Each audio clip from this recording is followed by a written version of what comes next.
debido a que había odio gratuito entre ellos. De la verdad, eso te viene a enseñar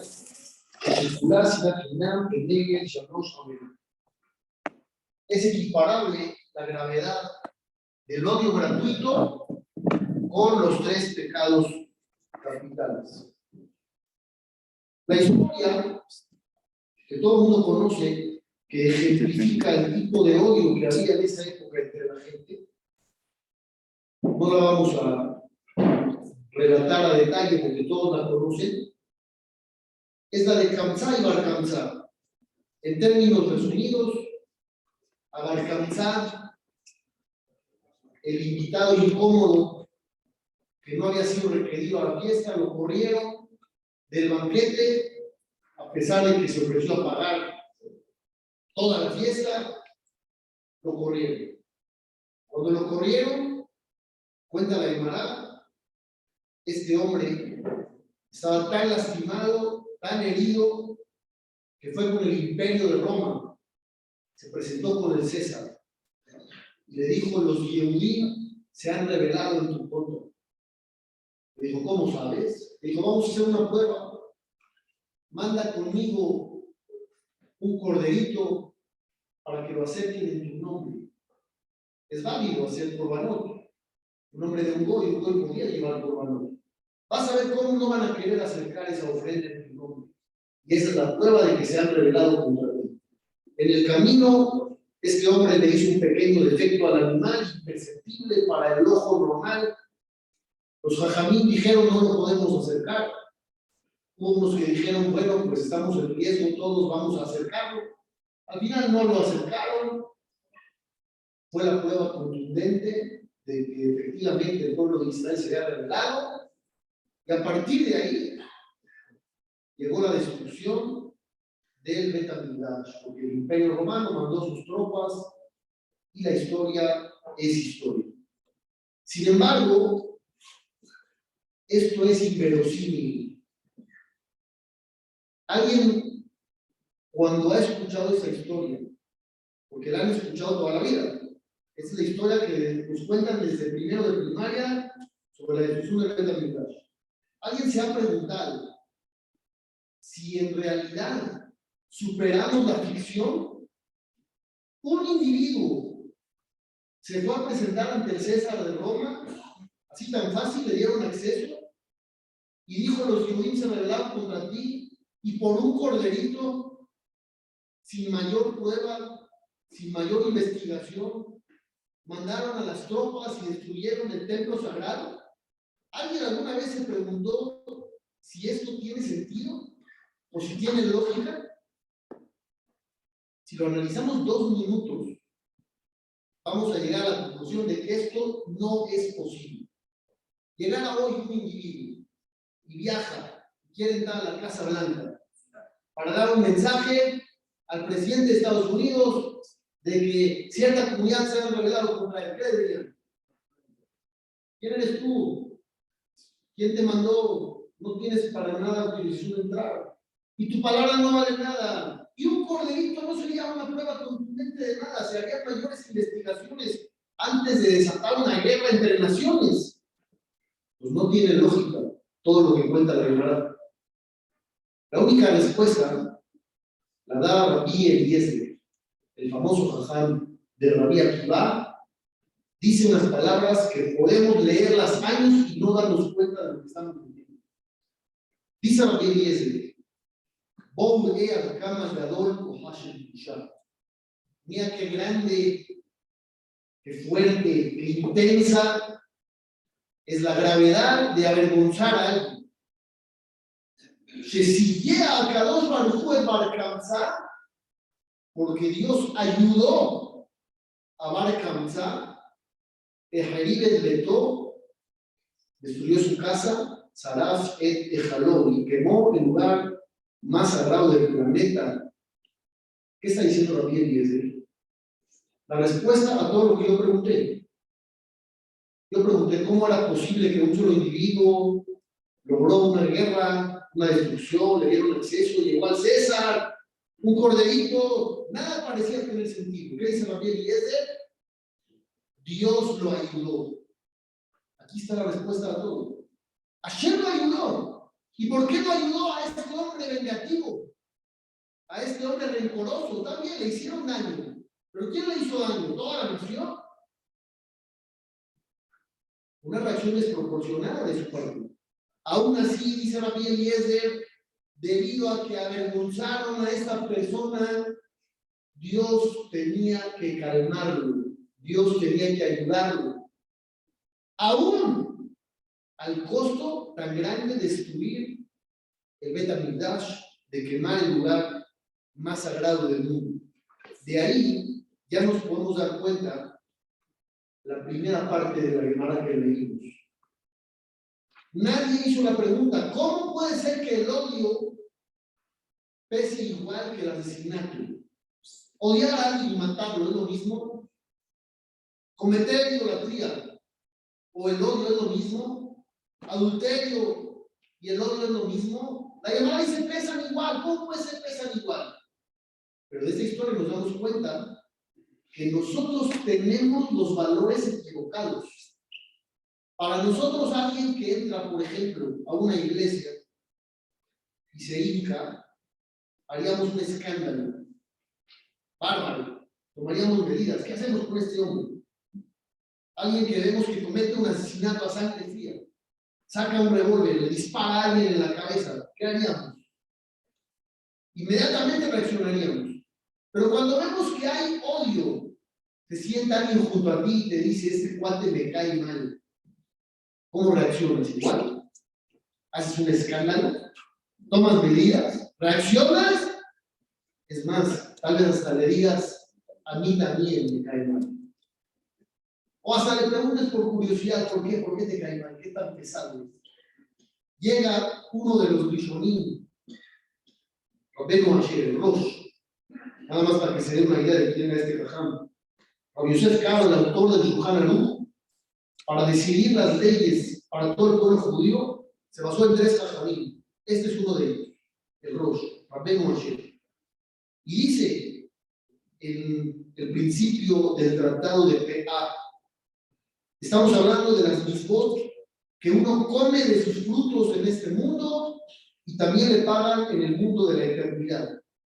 Se lee en la mañana, en Shabrit, en algunos lugares que llegan a rezar eso. Gemirut Hasadim, si tú haces favores, Abba Shalom Ben Adam la Javeró, arreglar pleitos entre la gente. No habla de mitzvot muy especiales con Dios, habla de mitzvot personales, interpersonales. Dice el Rosh, escuchen esas palabras fantásticas. Akadosh Baruch Hu Jafetz Yoter de mitzvot sheyaseh retzon beriot mi mitzvot sheben adam lekono. Dios le gustan más los preceptos que uno cumple con la gente que los que cumple uno con el propio Dios. Tenemos los valores equivocados. Cuando nosotros vemos que hay conflictos, que hay discusiones, que hay gente que lastima a otros, no nos escandalizamos igual. Sin embargo, cuando vemos pecados que consideramos graves contra Dios, ahí sí reaccionamos. Cuenta el Talmud una historia impresionante. Hay muchos Kohanim que quieren trabajar en el Bet HaMikdash, pero no pueden trabajar todos al mismo tiempo. ¿Qué hacían para decidir quién trabajaba en el Bet HaMikdash? Cuenta la Gemara, hacían una competencia, un concurso. Los Kohanim se subían a la rampa del Mizbeach, del altar, corrían y el que llegara primero ganaba el privilegio de llevar a cabo el servicio. ¿Qué dice el Talmud? Maaseh, una historia. 2 Kohanim estaban corriendo, compitiendo, iban muy parejos, una carrera de 100 metros planos, imagínense.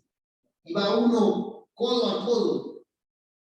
En eso, uno de ellos sacó un cuchillo y apuñaló a su compañero en plena rampa del altar del Bet HaMikdash. ¿Hasta ahí está impresionante o no? No han oído nada. Les voy a leer la segunda parte. Vino el papá del apuñalado, del herido, y lo encontró que todavía no estaba muerto, todavía respiraba, todavía latía su corazón. Tenía el cuchillo ahí, pero estaba vivo. Y en ese momento anunció: señores, tranquilos todos, el cuchillo no se ha impurificado. Porque el cuchillo se impurifica si toca un cadáver.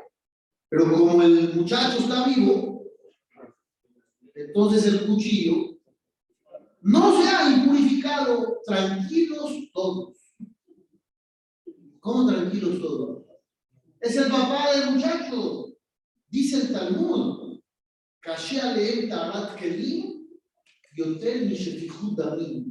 les interesaba más la pureza de los utensilios del lugar que el asesinato.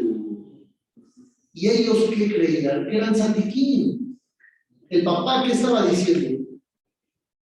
No se impurificó el cuchillo, la daga. Tranquilos todos. No profanamos la pureza del lugar, del Beit HaMikdash. Tranquilos. Oye, ¿cómo tranquilos? Acaban de apuñalar a alguien, tu hijo.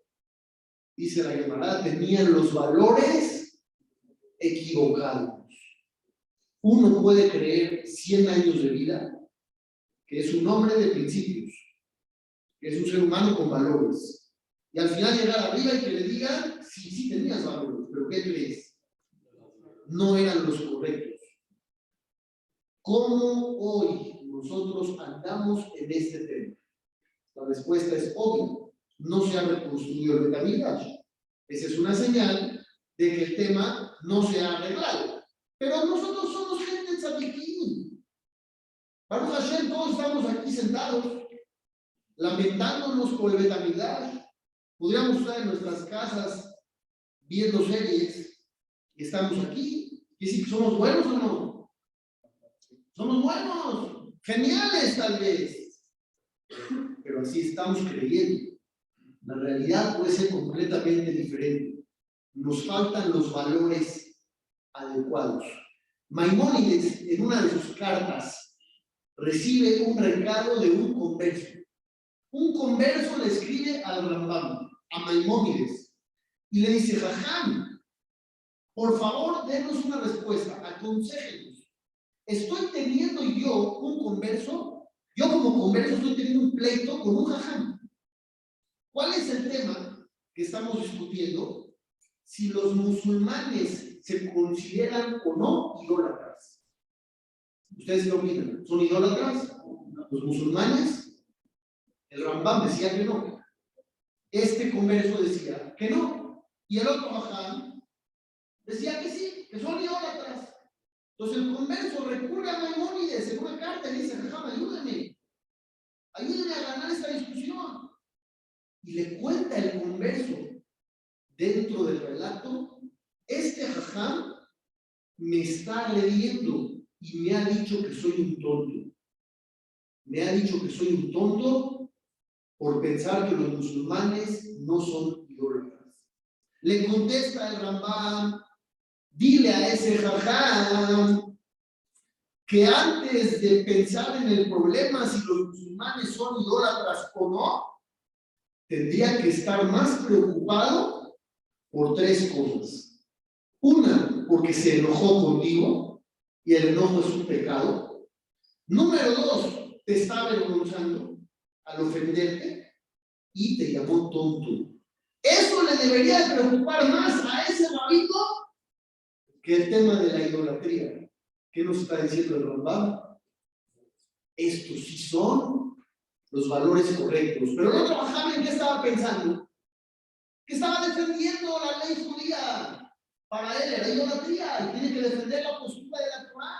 Y para defender esa postura, para él era válido ofender a alguien. Ya déjame. ¿Me escuchan así hasta allá o no? Ya. Les voy a leer otra Gemara. La Gemara en Masejet Hagigá habla de Rabbi Yehoshua. Rabbi Yehoshua estaba analizando un tema muy interesante, que había una discusión con Bet Shammai. Bet Shammai es una gran escuela de Jajamín, muy famosa, y Bet Shammai, ya no lo voy a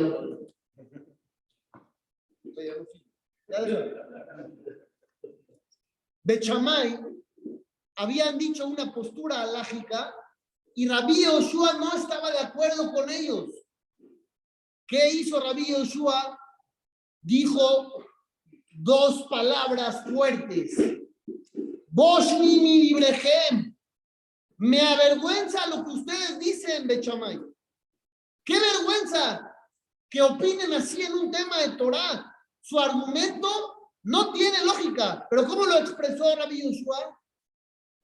Dijo, me avergüenzo de sus palabras, Bet Shammai. Había ahí un alumno de la escuela de Shammai. Ese alumno le dijo, Jajam, ¿usted se avergüenza de nuestra postura? ¿Me deja que se la explique? Le dijo, sí. Le explicó toda la postura. ¿Y qué salió? Que tenía sentido. No era absurda. La lógica de Bet Shammai. En ese momento, Rabbi Yehoshua fue a la tumba de Shammai, al fundador de esa escuela. Fue a su tumba y dijo, perdóname por favor por haberte ofendido porque dije, me avergüenzan las palabras de tus alumnos. Por dos palabras fue a la tumba, pero no acabó ahí. Dice el Talmud, durante toda su vida de Rabbi Yehoshua, desde ese día en adelante, se la pasó ayunando para que Dios lo perdonara hasta que los dientes le quedaron negros. ¿Por qué? Por dos palabras que dijo en contra de alguien. Pero no son tan graves. ¿Qué tanto dijo? Dijo, me da pena sus palabras. No les dijo como el otro Baján, tontos. No les dijo tontos. No los avergonzó públicamente. Nada más dijo, me avergüenza a mí lo que ustedes dicen. Ya con esto fue suficiente para que se la pase ayunando de por vida. ¿Cuántas veces hemos faltado, hemos humillado o hemos avergonzado a algún ser humano, a algún individuo, sea el que sea, y no nos hemos puesto a pensar cuánto vale la dignidad y el respeto de la gente? La Gemara cuenta la historia sobre Jonía Meagel. No la voy a contar la famosa, la del círculo, voy a contar otra historia.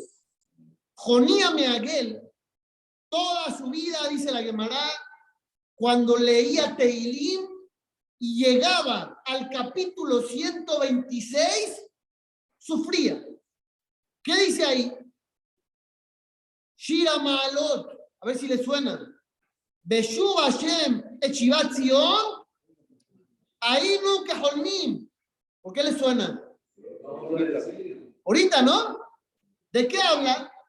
Dice, cuando regresemos a Jerusalén, todo habrá parecido un sueño. Cada vez que leía esto, sufría Joní. ¿Por qué sufría? ¿Qué tiene de malo? Está bonito la poesía. ¿Dónde está la falla?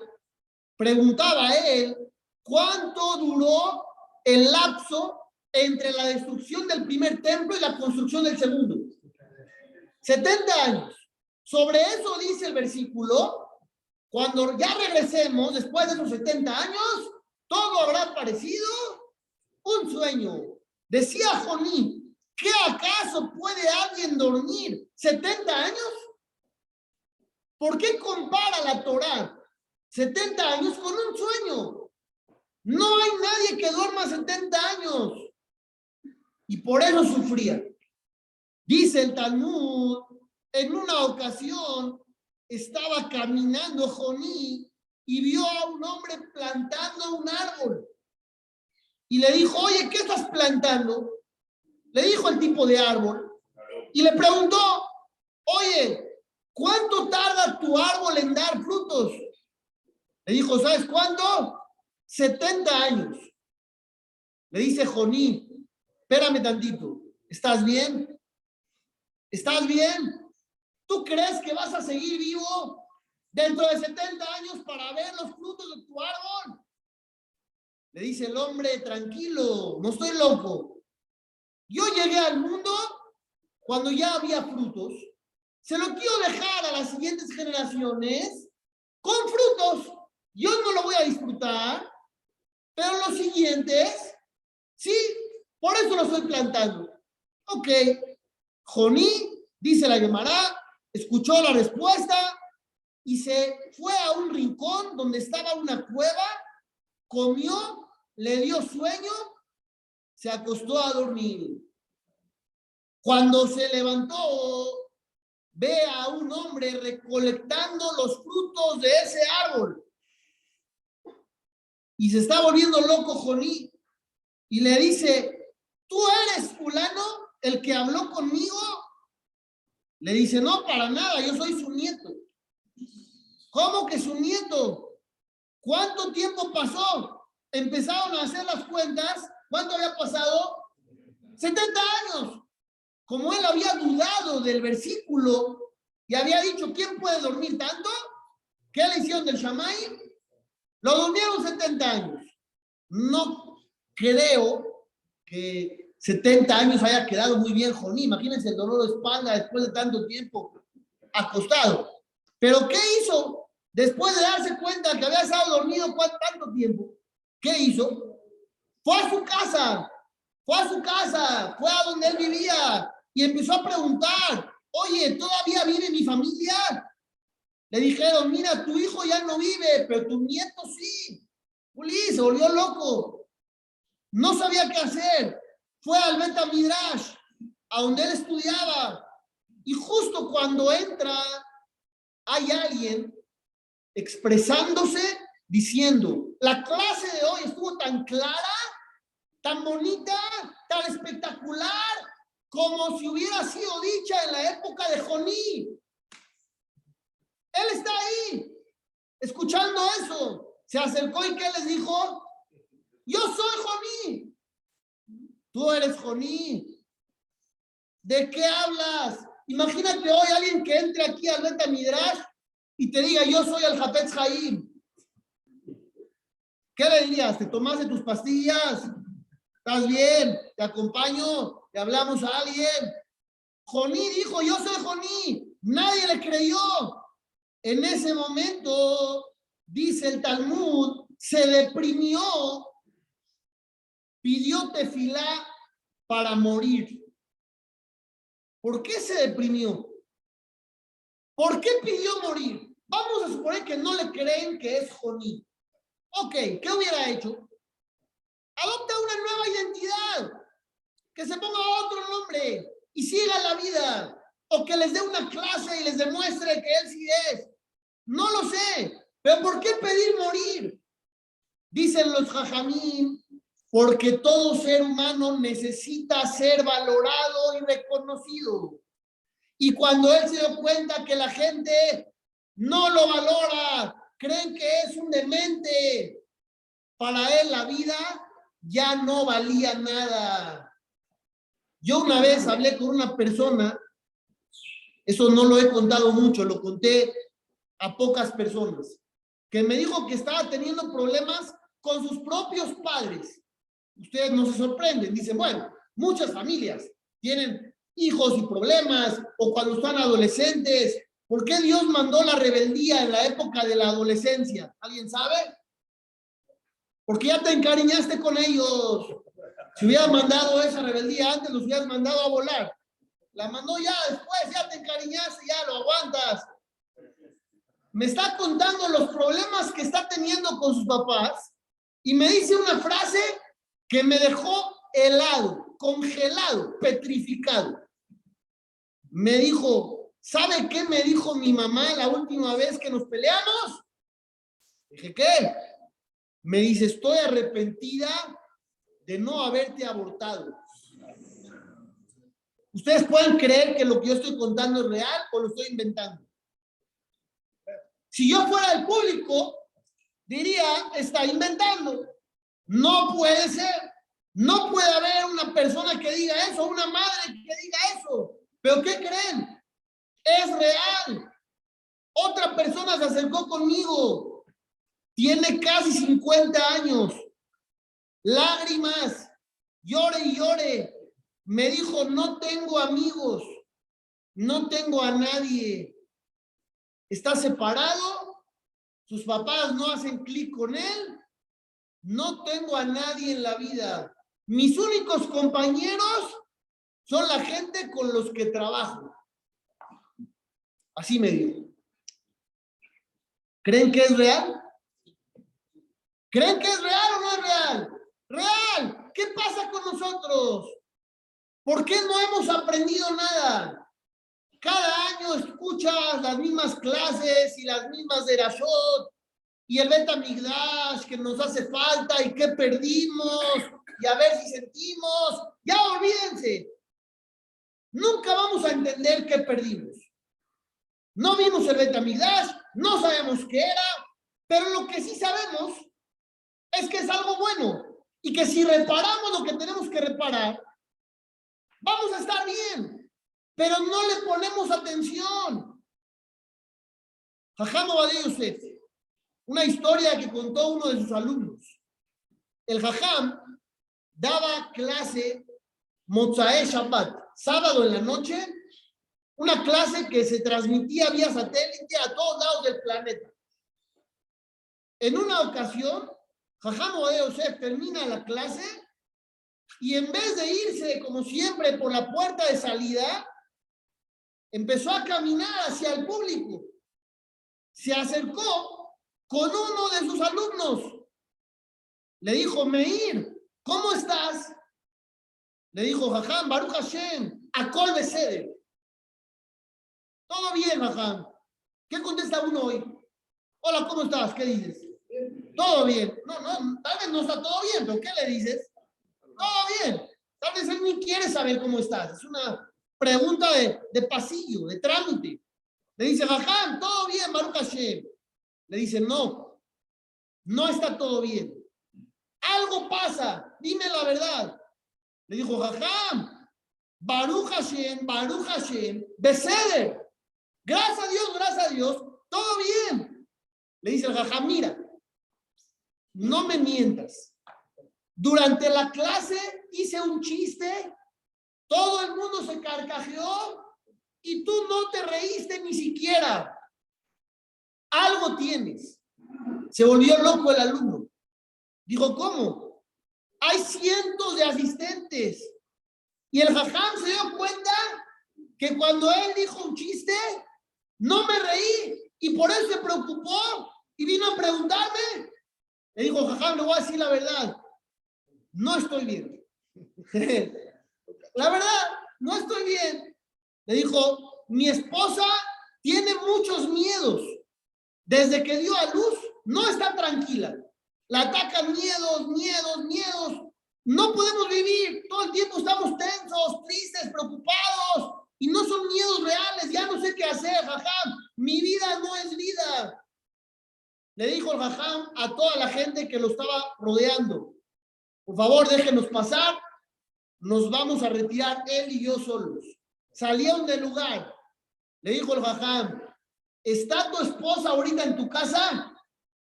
Le dijo, sí, Jajam. ¿Me dejas ir para allá?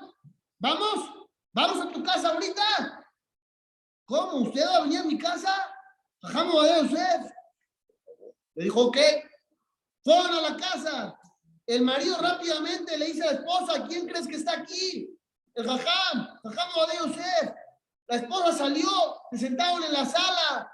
El Jajam le empezó a preguntar, ¿cómo estás? ¿Cómo te sientes? Dime qué pasa. Y le empezó a decir, tengo miedos de aquí, de acá.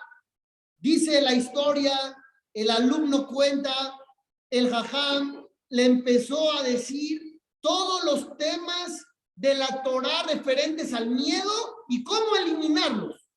Como por ejemplo, lavarse bien las manos, Netilat Yadayim. El Shulchan Aruch dice que el que no se lava bien puede tener miedos. Después de eso, puso la mano sobre su cabeza por arriba y durante varios instantes le dijo varios versículos de protección. Al final terminó y le dijo, Bezrat Hashem, tendrás refuá shelema. Dice el alumno, a partir de ahí cambió la vida de mi esposa. No nada más la verajá del jajam, no nada más los versículos que le dijo, el hecho de que el jajam más grande se interesó por ella, fue a su casa a ver qué tenía. Pero yo les voy a decir la verdad, si tú un día vas al CNIS y ves a alguien deprimido, no te acercas para que no te vaya a costar. ¿Qué pasa si le dices, hola, ¿cómo estás? Te veo decaído y te dice, sí, tengo un problema. Juli, ¿ahora qué hago? Ya me dijo que tiene un problema, ¿qué le tengo que decir? A ver, ¿qué problema? Y luego me va a contar el problema, ¿y qué tengo que hacer ahora? Pues involucrarme y ayudarlo, y tal vez me cuesta. Entonces prefiero evadirme y no decir nada y no preguntar. El Admur de Cali, si alguien alguna vez vio su fotografía, era un Admur muy famoso porque no tenía barba. ¿Ya saben de cuál estoy hablando? ¿No saben? Pregúntale a Jajam Google después. El Admur de Cali era un jajam que no tenía barba. ¿Por qué este dato es importante? Este jajam de Hungría había sido deportado al campo de concentración de Auschwitz, donde toda su familia pereció. Ustedes dicen, bueno, es una historia más.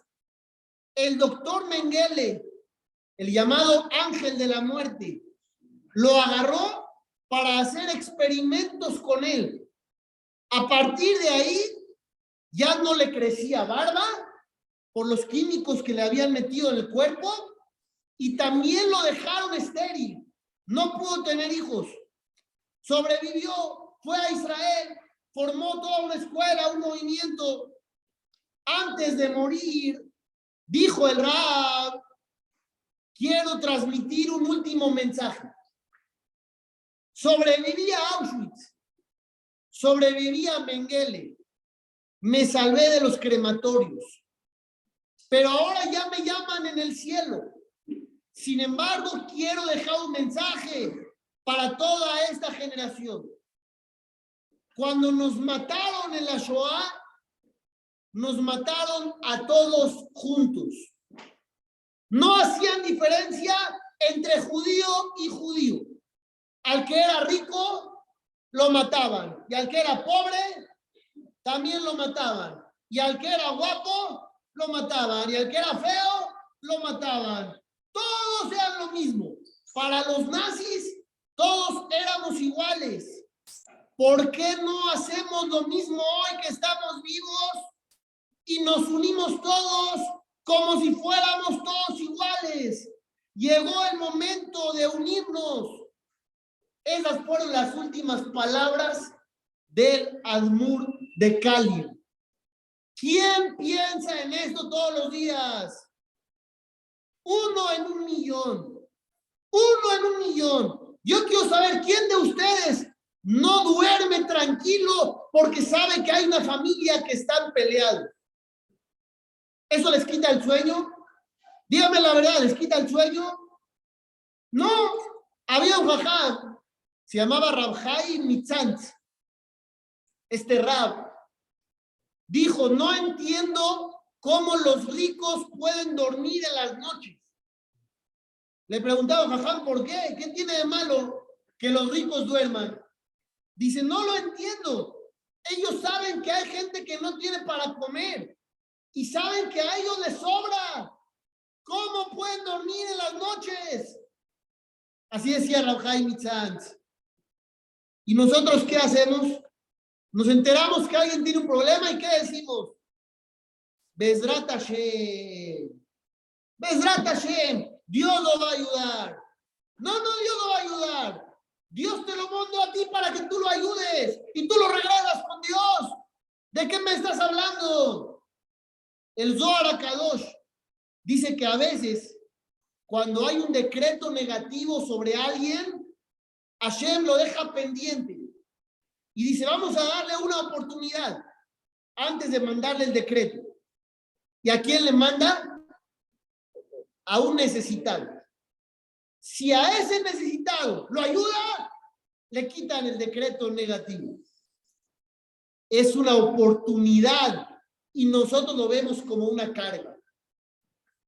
Por último, el Cohen Gadol tenía unas vestimentas maravillosas. Tenía oro, piedras preciosas, gemas, algo fantástico. Tenía también los nombres de las 12 tribus de Israel. ¿Alguien sabe dónde las tenía? ¿Dónde? ¿Todos dicen lo mismo? Todos dijeron lo mismo, muy bien. Tenía en el pectoral 12 piedras con los nombres de cada una de las tribus. Pero les faltó algo. Aquí el Jajam se dio cuenta. También en los hombros tenía 2 piedras. Y en una 6 nombres y en la otra los otros 6. Entonces, ¿cuántas veces cargaba el Cohen Gadol los nombres de las tribus? 2. Preguntan los Jajamín, ¿para qué doble? Si ya están en el pectoral los nombres, ¿para qué también en los hombros? La respuesta es mágica. Escúchenla bien. Uno puede llegar a pensar que es suficiente el corazón. Si yo en el pecho, en el corazón, te llevo presente y me acuerdo de ti, ya la hice, ya es suficiente. ¿Qué dice Dios? No es suficiente en el corazón. Ten en los hombros. Con los hombros uno carga. No se carga con las manos, por eso se quiebra uno. Se carga con los hombros. No es suficiente que pienses en el otro. Carga su problema. Ayúdalo. Toma cartas en el asunto. Cuando hablamos de unión, siempre nos gusta decir, todos los Yehudim somos hermanos. Nos encanta la frase, ¿o no? La verdad, nos encanta, la presumimos.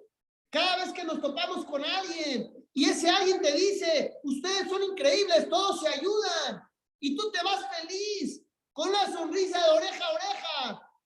Pero piensa después de 30 segundos, ¿a cuánta gente conoces que tiene problemas y no has hecho nada? Ayudamos a 1 o 2 y ya pensamos que somos Eliyahu Anabí. No, no es Eliyahu Anabí. Todavía te falta. La Gemara que les leí al principio, que decía que en la época del segundo Bet Hamikdash estudiaban Torah. ¿Qué más? Cumplían mitzvot y hacían favores. Y nadie se dio cuenta que eso contradice lo que dice después. Se destruyó, ¿por qué? Porque había odio. Pero me dice que había favores. No entiendo. O se ayudaban o se odiaban. ¿Cuál es la respuesta? Lo que nosotros hacemos. ¿A quién ayudamos? Al que yo quiero, al de mi círculo, al que me interesa, al que siento parte de mí. Pero al otro ¿qué le digo? Bezrat Hashem, que Dios te ayude. Hay odio y hay ayuda.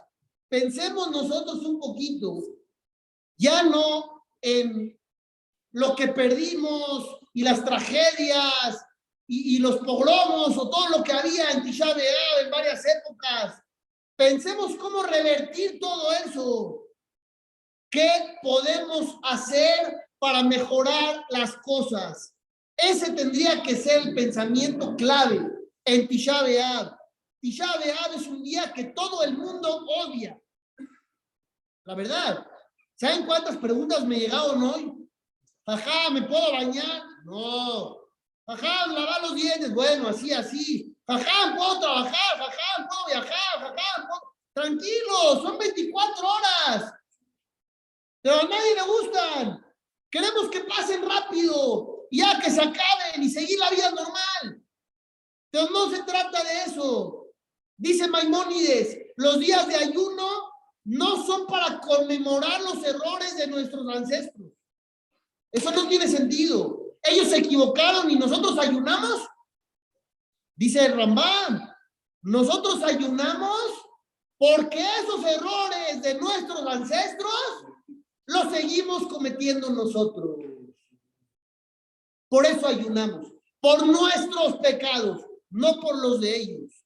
Empecemos a cambiar, que Tisha B'Av sea un día de empuje, de cambio, de tener los valores indicados y correctos, que uno después de 120 años pueda llegar y decir, sé que hice lo correcto. Bezrat Hashem.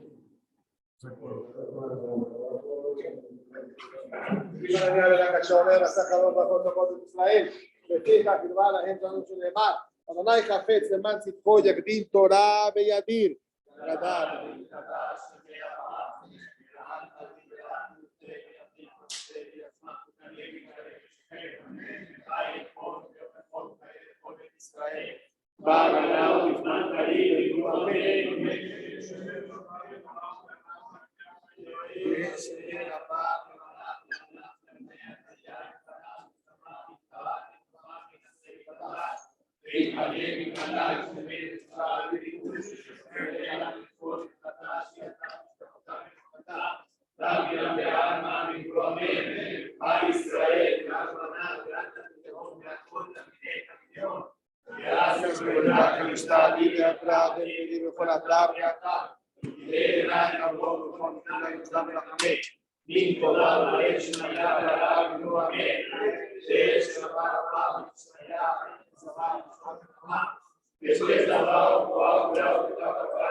Amén.